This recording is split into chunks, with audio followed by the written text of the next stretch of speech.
Everyone, so we are learning about thyroid gland pathology. What you are seeing this, it is D. Quervain's thyroiditis. D. Quervain's thyroiditis. So from this picture, what you can see the thyroid follicles. You can also see some giant cells, multinucleated giant cells. Okay, so that is the most important thing you have to note in the histology of this.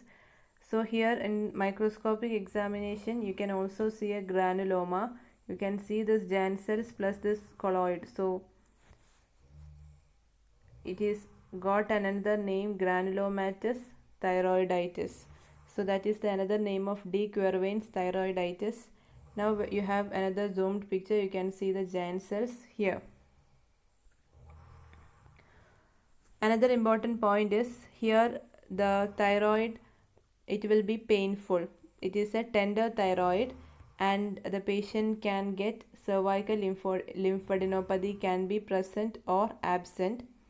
So usually in a clinical presentation it will be a female and there will be a history of viral infection and the thyroid will be tender. And this is a case of transient hyperthyroidism. It is not a permanent one, it is a transient hyperthyroidism. And what about lymphadenopathy? Cervical lymphadenopathy can be present or absent. Now when you do the investigations, we have already said about this. Investigations, we know it is a transient hyperthyroidism, hyper. So serum T4 high, TSH will be low, and so we cannot actually make the diagnosis because it can be Graves, it can be thyroiditis. So what will we do? Iodine 131 you have to look uptake, so that will be less. Okay, now you can give treatment NSAID. Then it is self-limiting, so it do not cause permanent hyperthyroidism. It is just a transient hyperthyroidism.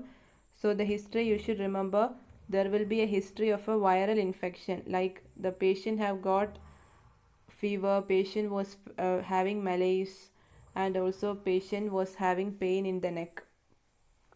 Okay, so this is tender thyroid and mostly it is presented by females. So this is the most common cause of tender thyroid. It is D. Quervain's thyroiditis, or the another name is granulomatous thyroiditis. So the treatment you can give NSAIDs. That's all.